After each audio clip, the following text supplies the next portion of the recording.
வணக்கம். இன்று அக்டோபர் மாதம் 8ஆம் தேதி புதன்கிழமை 2025.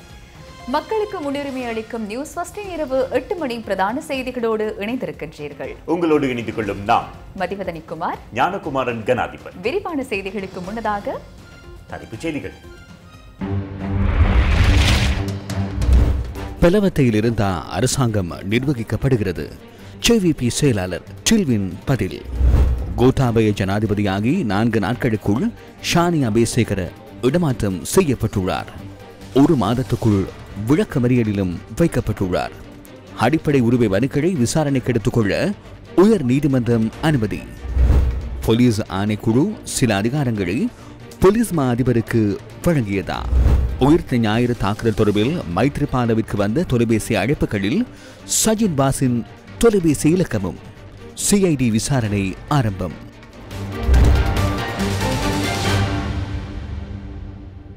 அரசாங்கம் பெலவத்தையிலிருந்து நிர்வகிக்கப்படுகிறதா? அரசாங்கம் அரசியல் பழிவாங்கலை மேற்கொள்கின்றதா? மக்கள் விடுதலை முன்னணியின் பிரதம செயலாளர் டில்வின் சில்வா நியூஸ் ஃபர்ஸ்டின் 10 questions நேர்காணலில் இன்று கலந்து கொண்டு இதற்கு பதிலளித்தார். ඒකේ අර්ථ ගැන්වුණා නිකාර තනි පුද්ගලයෙක් විඳගෙන මෙහෙවනවා කියලා. தனிநபர் ஒருவர் அமர்ந்து வழிநடத்துகிறார் என அதன் மூலம் வெளிப்படுத்த முயற்சிக்கின்றனர். அது உண்மை அல்ல. யாராலும் அதனை செய்ய முடியாது. இப்போது நாம் ஒரு அரசாங்கத்தை அமைத்துள்ளோம். அரசாங்கத்தின் தீர்மானங்கள் ஜனாதிபதி மற்றும் அமைச்சரவையால் எடுக்கப்படுகின்றன. அவை அமைச்சர்கள், பாராளுமன்ற உறுப்பினர்கள் மற்றும் அதிகாரிகளோடு இணைந்து செயற்படுத்தப்படுகின்றன. ஆனால் அரசாங்கம் தேசிய மக்கள் சக்தி அல்லவா? பின்னர் அரசாங்கத்துக்கு முன்மொழிவுகளை சமர்ப்பிக்கவும், அரசாங்கத்தின் செயற்பாடுகளுக்கு பங்களிக்கவும், உத்திகளை தயாரிக்கவும், நடவடிக்கைகளை எடுக்கவும் எமக்கு இடமும் தேவையும் இருக்கின்றது. பின்னர் தேசிய மக்கள் சக்தியின் வழிநடத்தல் குழு தொடர்ந்தும் கூடும். அது பெலவத்தையில் கூடுகிறது. மக்கள் விடுதலை முன்னணியின் மத்திய குழுவும் பெலவத்திலேயே கூடுகிறது. தேசிய மக்கள் சக்தியின் வழிநடத்தல் குழுவும் பெலவத்திலேயே கூடுகிறது. பின்னர் அது கூடும் போது தோழர் ஜனாதிபதி அங்கு இருக்கின்றார், பிரதமர் அங்கு இருக்கின்றார், பல அமைச்சர்களும் இருக்கின்றனர். அரசாங்கத்தில் எந்த பதவிகளையும் வகிக்காத பலர் என்பிபியின் தலைமையில் இருக்கின்றனர். நானும் அங்கு இருக்கின்றேன். நாம் குறைபாடுகளை பற்றியும் பேசுகின்றோம். எதிர்காலத்தில் செய்ய வேண்டிய விடயங்கள் தொடர்பிலும் பேசுகின்றோம். யோசனைகள் முன்வைக்கப்படுகின்றன. அவற்றை பூர்த்தி செய்வதற்கான இணக்கப்பாடும் எட்டப்படுகின்றன. எனவே பரந்த அர்த்தத்தோடு கூறுவதென்றால் ஆம், அரசாங்கத்தை செயற்படுத்துவதில் பெலவத்தையும் தொடர்பு பட்டுள்ளது. அதுவே உண்மை. පැලවත්තත් තීරණාත්මක තැනක්. පැලවත් තීරණාත්මක ගොඩනැගිල්ල නෙවෙයි. ஆம், அது ஒரு இடம். பெலவத்தை கட்டணம் காரணமாக தொடர்புபடவில்லை. நாம் அங்கு கூடுவதால் தொடர்புபடுகின்றது.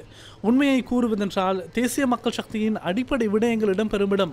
மக்கள் விடுதலை முன்னணியிலும் அவ்வாறுதான். ஆனால் பெலவத்தியில் அமர்ந்திருக்கும் ஒருவர் எங்கும் செல்லலாம். கையில் கைத்தொலைபேசியை பிடித்துக்கொண்டு அரசாங்கத்தை நடத்துவதாக பேசுவது சற்று மிகைப்படுத்தல் மாத்திரமே. அப்படி எதுவும் இல்லை. அரசாங்கம் அதனை அப்படி அனுப்புவதும் இல்லை. පැලවත්ත දේශපාලන පලි ගැනීමකද. පැලවත්තෙන් ආණ්ඩු මෙහනවා කියන අයත් තමයි ඔය මතය හදන්නෙත්. அரசாங்கம் பெலவத்திலிருந்து நடத்தப்படுகிறது என்று கூறுவோரே அந்த குற்றச்சாட்டை முன்வைக்கின்றனர். பெலவத்தியில் அரசியல் பழிவாங்கலை திட்டமிடுவதாக அவர்கள் கூறுகிறார்கள். இல்லை, நாம் பெலவத்தியில் வசிப்பவர்கள். எம்மிடம் எதுவும் இல்லை.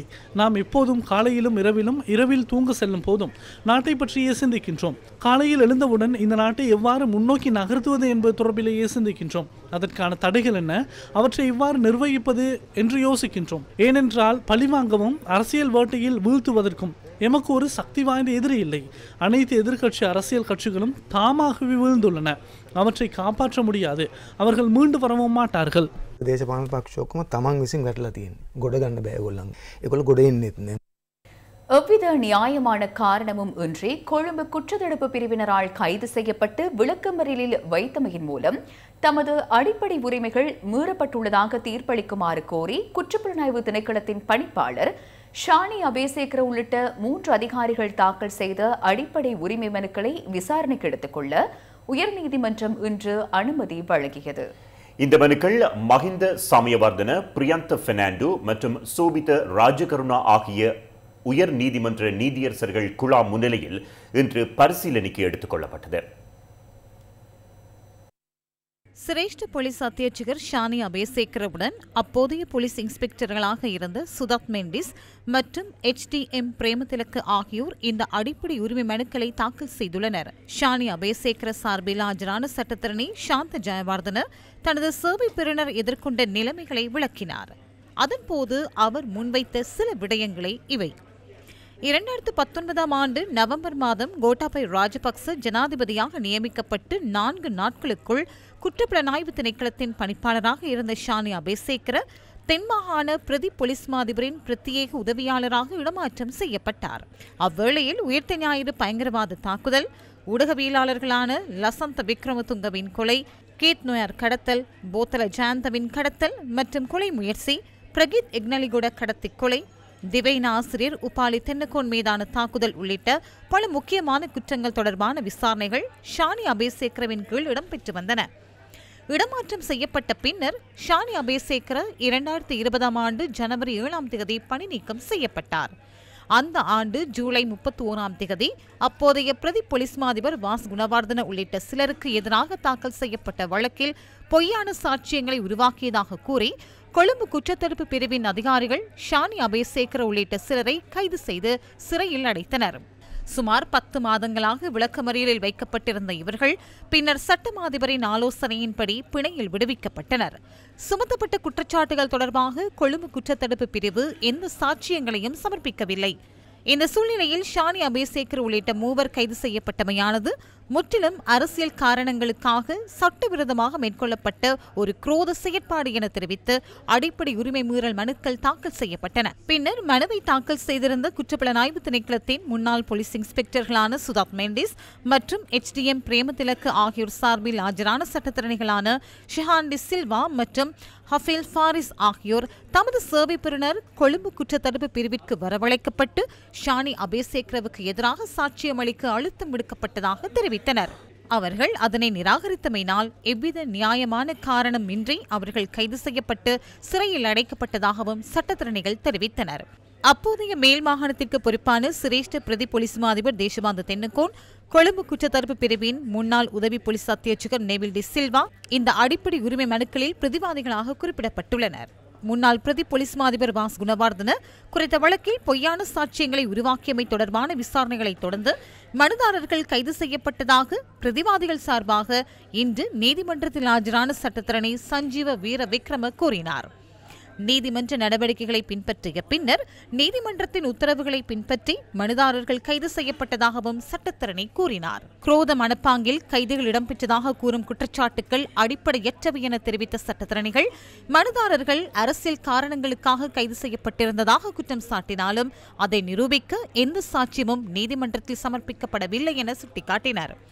மனுதாரர்களை கைது செய்யும் செயற்பாட்டில் சட்டமாதிபர் எந்த வகையிலும் தொடர்புபடவில்லை என சட்டமாதிபர் சார்பில் ஆஜரான சிரேஷ்ட அரசு சட்டத்தரணி சஜித் பண்டார தெரிவித்தார். போதுமான ஆதாரங்கள் கண்டறியப்படாததால் மனுதாரர்களை விடுவிக்குமாறு சட்டமாதிபர் போலீசாருக்கு அறிவுறுத்தியதாகவும் அவர் கூறினார். விடயங்களை கருத்தில் கொண்டு அரசியலமைப்பின் 12(1) மற்றும் 13(1) பிரிவுகளால் உத்தரவாதம் அளிக்கப்பட்ட அடிப்படை உரிமைகள் மனுதாரர்களுக்கு எதிராக மீறப்பட்டுள்ளதா என்பதை தீர்மானிக்க விசாரணை நடத்தப்பட வேண்டும் என உயர் நீதிமன்றத்தின் 3 நீதியரசர்கள் கொண்ட குழாம் தீர்ப்பளித்தது. ஏதேனும் ஆட்சேபனைகள் இருந்தால் ஜனவரி மாதம் 12ஆம் தேதிக்கு முன் தாக்கல் செய்ய வேண்டும் என்றும், ஏதேனும் எதிர்ப்புகள் இருந்தால் பிப்ரவரி 12ஆம் தேதிக்கு முன் தாக்கல் செய்ய வேண்டும் என்றும் நீதியரசர்கள் குழாம் உத்தரவிட்டதுடன் மனு தொடர்பிலான விசாரணையை மே மாதம் 14ஆம் தேதி மேற்கொள்ள தீர்மானித்தது.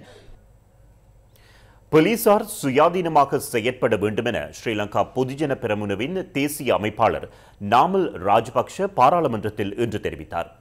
போலீஸ் ஆணைக்குழு சுயாதீனமாக செயற்படுவதற்கு அனுமதிக்கப்பட வேண்டும் எனவும் அவர் குறிப்பிட்டுள்ளார்.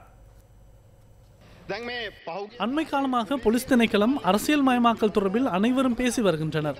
நாங்கள் ஆட்சியில் இருந்த போது நீங்களே அதிகம் கதைத்தீர்கள். போலீஸ் மாதிபரிடமிருந்து அதிகாரத்தை எடுப்பதற்கு முயற்சிக்கின்றார்கள். இதன் மூலம் நீங்கள் எதனை எதிர்பார்க்கின்றீர்கள்? மக்களுக்கு சேவை செய்வதா அல்லது திருடர்களை பிடிப்பதா? அண்மையில் மிருக காட்சி சாலையிலிருந்து 32 பறவைகள் திருடிச் சென்றுள்ளனர். இப்போது இந்த நாட்டில் உள்ள போலீசார் சுயாதீனமாக செயற்பட வேண்டும். அது தொடர்பில் எமக்கு எந்த விவாதமும் இல்லை. எனவே போலீஸ் ஆணைக்குழு நியமிக்கப்பட்டால் போலீஸ் ஆணைக்குழு போலீசாரின் இடமாற்றங்களை செய்யட்டும். நீங்கள் ஏன் அரசியல் ரீதியாக தலையிடுகின்றீர்கள்? இன்று நீங்கள் என்ன செய்கின்றீர்கள்? போலீஸ் துறை அரசாங்கத்தின் கைப்பாவையாக முழுமையாக பயன்படுத்தப்படுகிறது. எனவே போலீஸ் அதிபர் நீங்கள் தலையிட்டு இதனை செய்ய வேண்டும். அரசியல் ரீதியாக கடைக்கு செல்லும் சந்தர்ப்பங்களில் என்ன நடந்தது என்பதை பார்க்குமாறு கேட்டுக்கொள்கின்றோம். தயவு செய்து போலீஸ் துறையினை அரசியல் மயப்படுத்துவதை நிறுத்துங்கள். போலீஸ் ஆணைக்குழு தொடர்பில் விவாதம் கோரி எதிர்க்கட்சித் தலைவர் சஜித் பிரேமதாச தலைமையிலான ஐக்கிய மக்கள் சக்தி வேண்டுகோள் விடுத்துள்ள நிலையிலேயே பாராளுமன்ற உறுப்பினர் நாமல் ராஜபக்ச இந்த கருத்துக்களை தெரிவித்திருந்தார். போலீஸ் நிலைய பொறுப்பதிகாரிகளை இடமாற்றம் செய்வதற்கான அதிகாரத்தை ஆணைக்குழு போலீஸ் மா அதிபரிடம் கையளித்துள்ளதாக தெரிவித்து அவர்கள் இந்த விவாதத்தை கோரியுள்ளனர். போலீஸ் ஆணைக்குழுவில் சுயாதீன தன்மையை உறுதிப்படுத்துவதற்கு உடனடியாக பாராளுமன்றம் தலையீடு செய்ய வேண்டும் என நாம் யோசனை முன்வைக்கின்றோம். கட்சி தலைவர்கள் கூட்டத்தை கூட்டி நாளை விவாதத்தை நடத்துவோம். காரணம், இன்று மாலை போதைப்பொருள் ஒழிப்பு, ஹெரோயின் உள்ளிட்ட கடத்தல்களை ஒடுக்குவது தொடர்பிலான விசேட கலந்துரையாடலில் பொதுமக்கள் பாதுகாப்பு அமைச்சர் கலந்து கொள்ள உள்ளார். நாளை விவாதத்தை நடத்துவதற்கு இணங்குகின்றீர்களா? இதனை அவசர பிரேரணையாக முன்வைத்தோம். காரணம், நாளை போலீஸ் ஆணைக்குழு கூட உள்ளது. இதனை போலீஸ் மா அதிபரிடம் கையளிக்குமாறு அழுத்தம் கொடுக்கப்பட்டுள்ளது. போதைப் பொருளை போன்ற இந்த விடயமும் நாட்டுக்கு முக்கியத்துவம் வாய்ந்தது. போலீஸ் இடமாற்ற அதிகாரம் போலீஸ் மா அதிபருக்கு வழங்கப்பட்டுள்ளதாக இன்று முற்பகல் பாராளுமன்றத்தில் ஐக்கிய மக்கள் சக்தியினர் கருத்து வெளியிட்டனர். இன்று வரை 32 பேர் எவ்வித காரணமும் இன்றி இடமாற்றம் செய்யப்பட்டுள்ளனர். அதேபோன்று சீனியர் டிஐஜியினர் இடமாற்றம் செய்யப்பட்டுள்ளனர். கௌரவ உறுப்பினரே, அரசியலமைப்பு தொடர்பான தெரிவுக்குழுவிடம் இதனை முன்வைத்து இலக்கம் 126 நிலையற் கட்டளையின் பிரகாரம் நாம் இந்த பிரச்சனையை தீர்க்க வேண்டும். நாம் இதனை அரசியலமைப்பு தொடர்பிலான தெரிவுக்குழுவிடம் முன்வைப்போம். நாம் புரிந்து கொள்ள வேண்டும், எமது நாடு போலீஸ் ராஜ்யம் அல்ல, இது ஜனநாயக நாடு. இந்த ஜனநாயக நாட்டில் செக்ஸ் அண்ட் பேலன்ஸ் இருக்க வேண்டும். போலீஸ் ஆணைக்குழுவை அரசாங்கத்தின் கை பொம்மையாக மாற்ற முடியாது, சோளக்காட்டு பொம்மையாக மாற்ற முடியாது. போலியான அச்சத்தை உருவாக்க முயற்சிக்கின்றனர். நாம் ஜனநாயகத்திற்கு அமைய செயற்படுகின்றோம். மக்கள் ஆணை அதற்கு கிடைத்துள்ளது. போலீஸ் நிலைய பொறுப்பதிகாரிகளுக்கு போலீஸ் ஆணைக்குழுவை இடமாற்றம் வழங்கியுள்ளது. பிரச்சனை என்னவென்றால், எவருக்கேனும் ஆணைக்குழுவின் நடவடிக்கையால் அநீதி ஏற்பட்டால் மேன்முறையீடு செய்வதற்கு ஒரு இடமில்லை, அவ்வளவுதான்.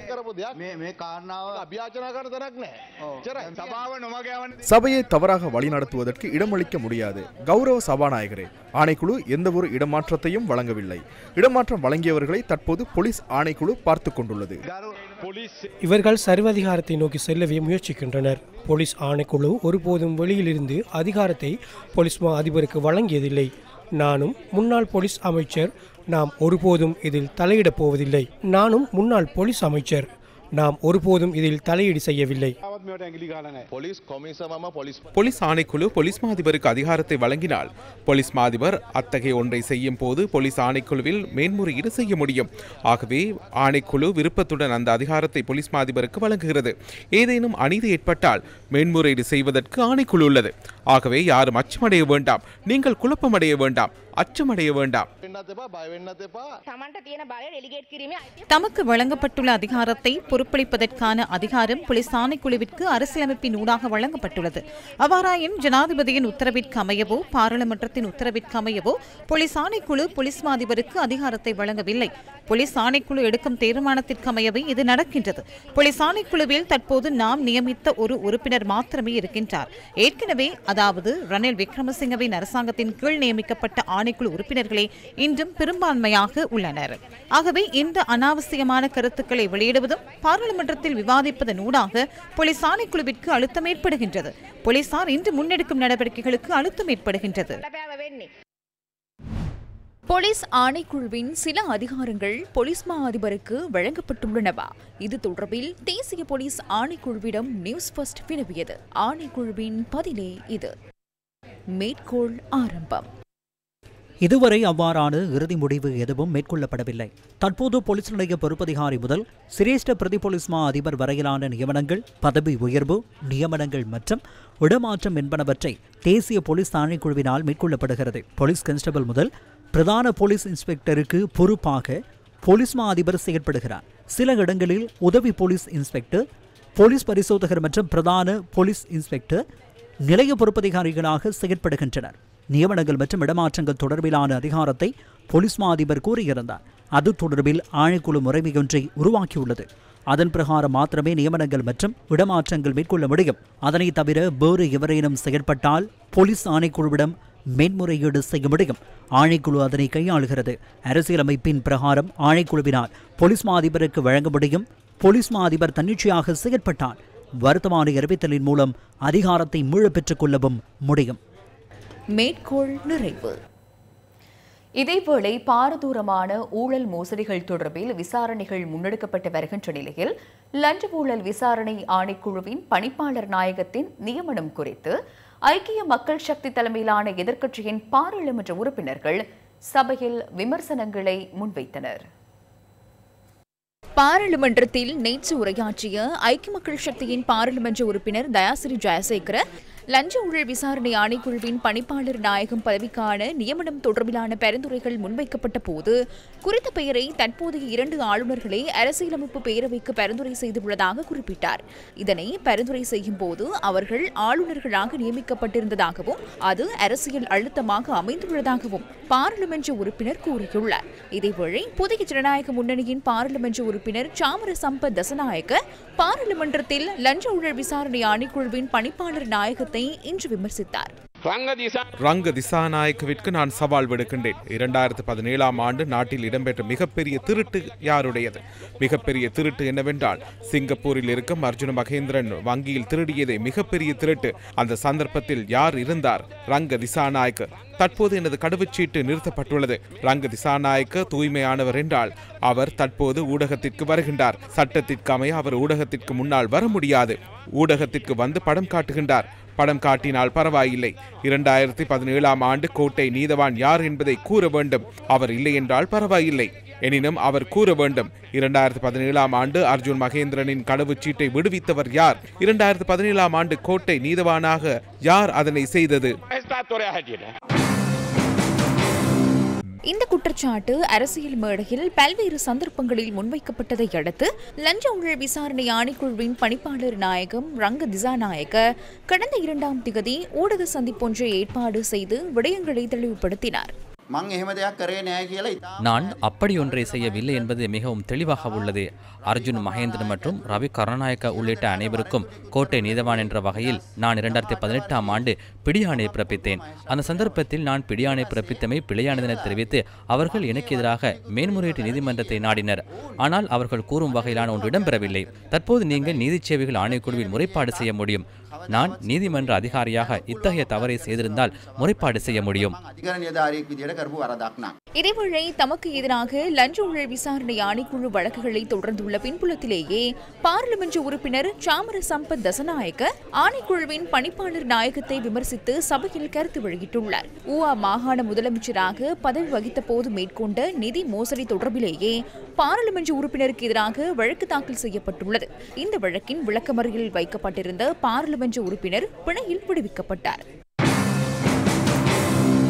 லஞ்ச ஊழல் விசாரணை ஆணைக்குழுவின் பணிப்பாளர் நாயகம் பதவிக்கான நியமனம் தொடர்பில் பல்வேறு விமர்சனங்களை முன்வைத்து எதிர்க்கட்சியினர் செயற்படும் விதம் தொடர்பாக சட்டத்தரணிகள் சிலர் விடயங்களை இன்று தெளிவுபடுத்தினர். மிகவும் பண்பற்ற முறையில் அரசியல் தேவைக்காக இவ்வாறு செயற்படுகின்றமை தெளிவாகின்றது. அரசியலமைப்பு பேரவை பரிந்துரைக்கின்ற ஒரு பெயரை ஜனாதிபதி தெரிவு செய்வதே நடைமுறை. இந்த சந்தர்ப்பத்தில் பணிப்பாளர் நாயகத்தின் பெயர் பரிந்துரை செய்யப்பட்டுள்ளது. அவரை ஜனாதிபதி தெரிவு செய்துள்ளார். இதில் வேறு எந்த பிரச்சனையும் இல்லை. சட்டத்தின் பொருள்கோடல் தொடர்பில் பிரச்சனை இருந்தால் இவர்கள் அதற்கான அதிகாரமுள்ள நீதிமன்றத்துக்கு சென்று பிரச்சனையை முன்வைக்க முடியும். இங்கு மனநோய் தொடர்பிலான பிரச்சனை உள்ளது. தமது எதிர்காலம் தொடர்பில், தமது உடல் தொடர்பில், இந்த இருப்பு தொடர்பில் அச்சமடையும் போதே இவ்வாறு சத்தமிடுகின்றனர். 2023 ஊழல் ஒழிப்பு சட்டத்தின் 17வது சரத்தை பார்த்தால் இந்த சட்டத்திற்கு அமைய தாம் விரும்பிய ஒருவரை பணிப்பாளர் நாயகமாக நியமிப்பதற்கான வாய்ப்பு ஜனாதிபதிக்கு கிடையாது. குறிப்பாக அரசியலமைப்பு பேரவையின் பரிந்துரைக்கு அமையவே பணிப்பாளர் நாயகம் நியமிக்கப்படுகின்றார். ஆணைக்குழுவின் உறுப்பினர்களிடமும் வினவுவதற்கு ஜனாதிபதி கட்டுப்பட்டுள்ளார். லஞ்ச ஊழல் விசாரணை ஆணைக்குழுவின் பணிப்பாளர் நாயகத்தின் நியமனம் பல்வேறு சந்தர்ப்பங்களில் ஆராயப்படும் வகையில் இந்த நடைமுறை உருவாக்கப்பட்டுள்ளமை தெளிவாகின்றது. திடீரென ஏன் பணிப்பாளர் நாயகம் தொடர்பில் எதிர்க்கட்சி அரசியல்வாதிகள் பல்வேறு கதைகளை கூற ஆரம்பித்துள்ளனர். அவர்களது நோக்கம் என்ன? தற்போது லஞ்ச ஊழல் ஆணைக்குழு பல்வேறு அரசியல்வாதிகள் செய்த ஊழல்கள் தொடர்பில் விசாரணை செய்வதை நாம் அறிவோம். பலர் கைது செய்யப்பட்டுள்ளனர். தமக்கு எதிராக சட்டம் நடைமுறைப்படுத்தப்படுவதை தடுப்பதற்கு சிலர் இத்தகைய முயற்சிகளை மேற்கொள்வதற்கான சாத்தியமுள்ளமை எமக்கு தெரிகிறது. அமைச்சரவை பேச்சாளரின் நிலைப்பாடு இது. இலஞ்ச ஊழல் விசாரணை ஆணைக்குழு அல்லது குற்றப்புலனாய்வு திணைக்களம் ஆகியவற்றிற்கு மாத்திரமே அரசாங்கம் வசதிகளை வழங்கி வருகிறது. விசேடமாக லஞ்ச ஊழல் விசாரணை ஆணைக்குழு போன்ற ஒரு நிறுவனத்திற்கு எதிராக யாராவது குற்றச்சாட்டுகளை முன்வைத்தால் லஞ்ச ஒழிப்பு ஆணைக்குழுவின் பணிப்பாளர் நாயகம் அல்லது ஆணைக்குழு முதலில் பதிலளிப்பதே சிறந்தது. அதில் அரசாங்கம் தலையீடு செய்து பதில் வழங்க முற்பட்டால் அது ஒரு சிறந்த விடயம் அல்லவென நான் நினைக்கின்றேன். எனவே அங்குள்ள அதிகாரிகள் அந்த பணியினை முறையாக செய்கின்றார்கள் என எமக்கு விளங்கினால் நாம் வசதிகளை வழங்குவோம். தவறுகளை நாம் காணவில்லை. அவர் வருகை தந்து இதற்கு பதில் கூற வேண்டும். பின்னர் அவர்களிடம் நேரடியாக கேள்விகளை தொடுக்க முடியும். உயிர்த்த ஞாயிறு தாக்குதல் இடம்பெற்ற காலகட்டத்தில் ஜனாதிபதியாக இருந்த மைத்ரிபால சிறிசேனவிற்கு வெளிநாட்டு புலனாய்வு பிரிவொன்றினரால் கிடைத்த தொலைபேசி அழைப்புகள் தொடர்பில் இடம்பெறும் விசாரணைகளுக்காக முன்னாள் பாராளுமன்ற உறுப்பினர் சஜின் டி நிவாஸ் குணவர்தனவிடம் குற்றப்புலனாய்வு திணைக்களம் இன்று வாக்குமூலம் பெற்றுக்கொண்டது. இன்று காலை 9:30 அளவில் குற்றப்புலனாய்வு திணைக்களத்துக்கு சென்ற முன்னாள் பாராளுமன்ற உறுப்பினர் சஜின் பாஸ் குணவர்தன 3 மணித்தியாலங்களின் பின்னர் அங்கிருந்து வெளியேறினார். உயிர்த்த ஞாயிறு தாக்குதல் தொடர்பில் மைத்ரிபால சிறிசேன கூறிய கருத்து குறித்து என்னிடம் வாக்குமூலம் பெற்றனர். நாம் ஸ்ரீலங்கா சுதந்திர கட்சியினர். அவருடன் நான் தொடர்ந்து பணியாற்றியுள்ளேன். அது தொடர்பிலான வாக்குமூலம் பெற்றனர்.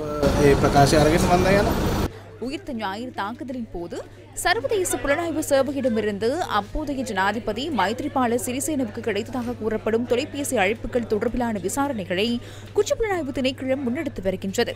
குறித்த தொலைபேசி இலக்கங்கள் தொடர்பாக நடத்தப்பட்ட விசாரணையின் போது தொலைபேசி தரவு பகுப்பாய்வு அறிக்கைகளின் மதிப்பீட்டுக்கு அமைய சஜின் பாஸ் குணவர்தனவுக்கு சொந்தமான தொலைபேசி இலக்கங்களின் ஊடாகவும் அழைப்புகள் வந்துள்ளதாக போலீசார் தெரிவித்தனர். முன்னாள் பாராளுமன்ற உறுப்பினர் இது தொடர்பில் இவ்வாறு தெளிவுபடுத்தினார்.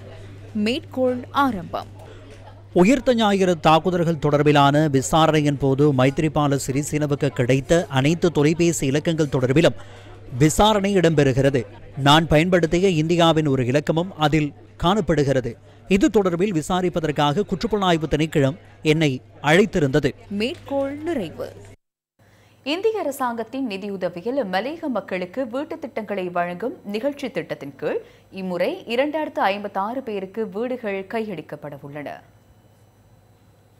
இந்திய அரசாங்கம் எமது மக்களுக்காக இந்த 10,000 வீட்டு திட்டத்தை வழங்கியிருந்தார்கள். இந்த 10,000 வீட்டு திட்டத்திலே 4ஆம் கட்டமாக நாங்கள் 4,700 பயனாளர்களுக்கு இந்த வீட்டு திட்டத்தை கையளிக்க தீர்மானித்திருந்தோம். அதில் முதற்கட்டமாக அதிலே 2,000 பேருக்கு நாங்கள் எதிர்வரும் ஞாயிற்றுக்கிழமை 12ஆம் திகதி பண்டாரவளை நகரிலே எமது நாட்டினுடைய ஜனாதிபதி அன்றகுமார திசாநாயக் அவர்களின் தலைமையிலே இந்த மக்களுக்கு கடிதங்களை கையளிப்பதற்கான நிகழ்வுகள் ஏற்பாடு செய்திருக்கிறது.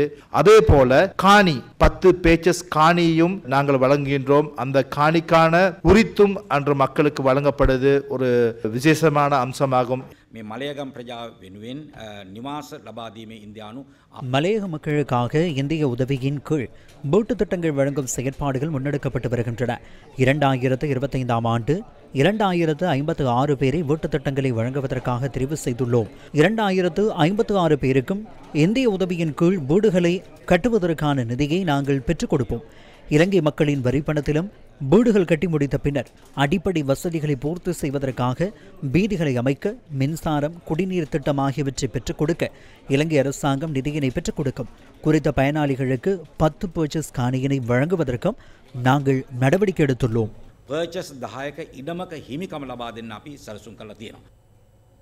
இதேவேளை பெருந்தோட்ட தொழிலாளர்களுக்கு நாளாந்த சம்பளமாக 1,700 ரூபாவினை பெற்றுக் கொடுக்க வேண்டும் என்ற நிலைப்பாட்டில் அரசாங்கம் உள்ளதாக பெருந்தோட்ட சமூக உட்கட்டமைப்பு அமைச்சர் சமந்த வித்யாரத்ன குறிப்பிட்டுள்ளார்.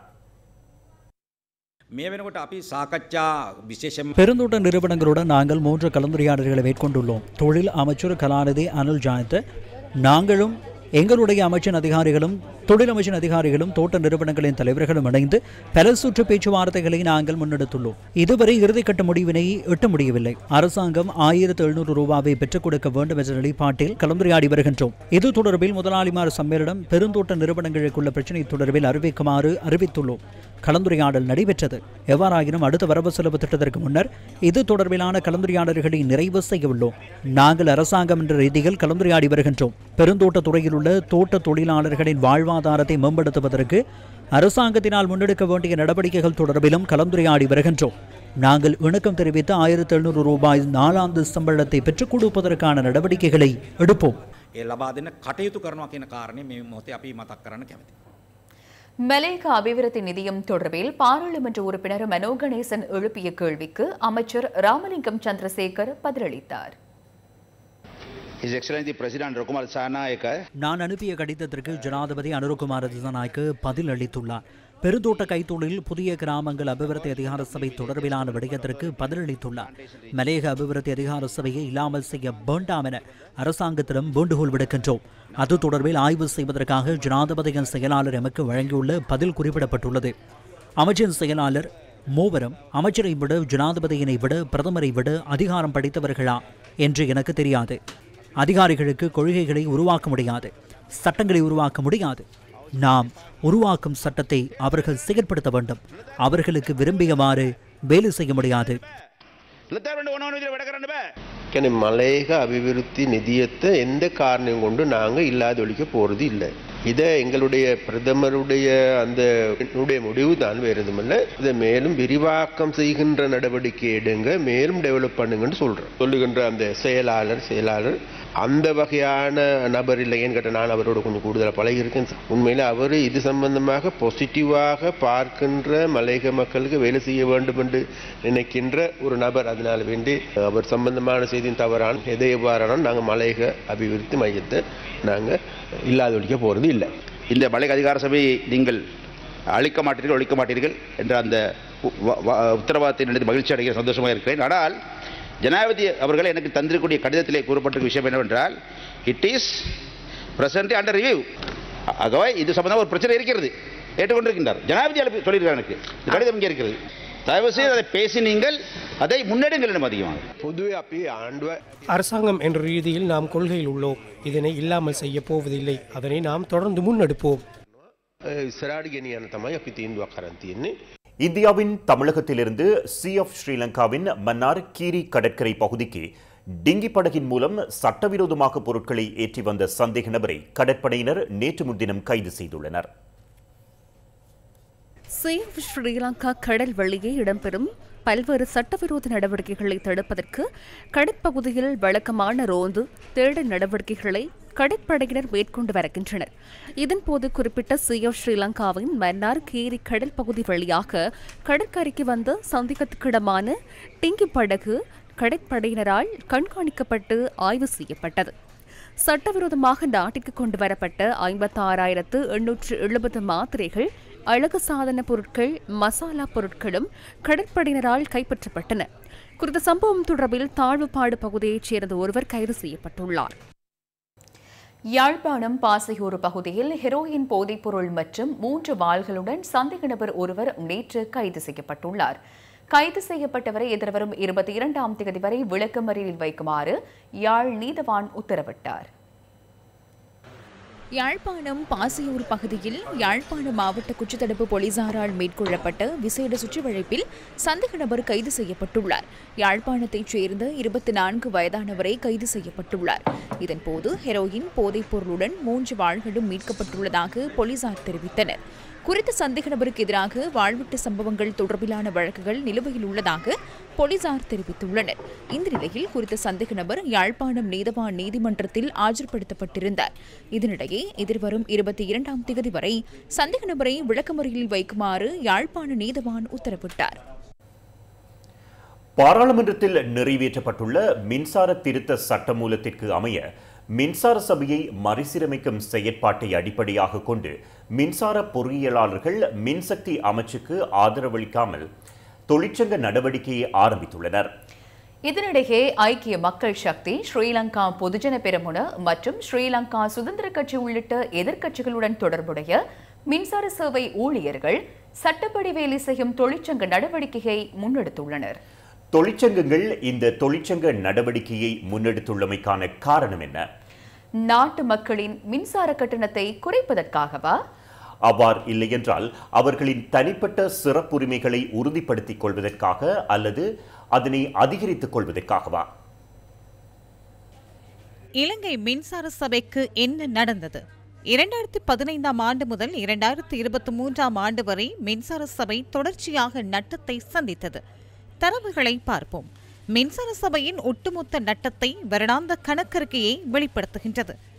2016 ஆண்டு 14,457 மில்லியன் ரூபாய், 2017 ஆண்டு 47,581 மில்லியன் ரூபாய், 2018 ஆண்டு 31,936 மில்லியன் ரூபாய், 2019 ஆண்டு 97,422 மில்லியன் ரூபாய், 2020 ஆண்டில் 69,164 மில்லியன் ரூபாய், 2021 ஆண்டில் 34,644 மில்லியன் ரூபாய், 2022 ஆண்டு 30,248 மில்லியன் ரூபாய். 2014 ஆண்டு முதல் 2022 ஆண்டு வரை இலங்கை மின்சார சபை 5,94,360 ரூபாய் நட்டத்தை எதிர்கொண்டது. நட்டத்துக்கு பல காரணங்கள் இருக்க முடியும். உரிய கணக்காய்வு இன்றி கடன் பெற்றமை, அரசியல் நோக்கங்களுக்காக தேவைக்கு மேலதிகமாக ஊழியர்களை சேவைக்கு சேர்த்தமை, அதிகாரிகளின் சிறப்புரிமைகள் மற்றும் அரசியல் ஆதாயங்களுக்கான கட்டணங்களை மாற்றாமை உள்ளிட்ட பல காரணங்களை கூற முடியும். இறுதியில் என்ன நடந்தது? பொருளாதார நெருக்கடி. 10 தொடக்கம் 12 மணித்தியாலங்கள் நாடு இருளில் தத்தளித்தது. கடைசியில் 100க்கு 200 வீதம் மின்சார கட்டணம் அதிகரிக்கப்பட்டது. அந்த சுமையை நாட்டு மக்களே சுமக்க வேண்டிய நிலைமை ஏற்பட்டது. 59,43,680 ரூபாய். இது விளையாட்டில்லை அல்லவா? இந்த நிறுவனத்துக்கு கிடைக்க வேண்டிய நிதி, நிறுவனத்துக்கு இருக்க வேண்டிய நிதி தனிப்பட்ட ரீதியில் கணக்கிடப்படவில்லை. 18 மணித்தியாலங்கள் மின்சாரம் தடைப்பட்டது. உயர்தர மாணவர்கள் கற்றல் செயற்பாடுகளில் ஈடுபடுவதற்கும் பரீட்சை தயாராவதற்கும் மின்சாரத்தை கோரினர். வழங்க முடியாது என்றீர்கள். எனினும் வரியை அதிகரிக்கும் யோசனை பாராளுமன்றத்தில் நிறைவேற்றப்பட்டது. அதன் பின்னர் 24 மணித்தியாலமும் மின்சாரம் வழங்கினீர்கள். திருடப்பட்டமையினால் நாட்டில் ரூபாய் இல்லாமல் போனது. அத்தியாவசிய பொருட்களின் விலைகளும் பாரிய அளவில் அதிகரித்தன. சாதாரணமாக அத்தியாவசிய பொருட்களின் விலை 300 தொடக்கம் 400 வீதமாக அதிகரிக்க முடியாது. அதன் பின்னரே மின்சார துறையில் நெருக்கடி ஏற்பட்டது. சமையல் எரிவாயுக்கு நெருக்கடி ஏற்பட்டது. நெருக்கடி ஏற்படவில்லை, நெருக்கடி நிலைமை தோற்றுவிக்கப்பட்டது. இத்துடன் இன்றைய 8 மணி பிரதான செய்திகள் நிறைவடைகின்றன. வணக்கம்.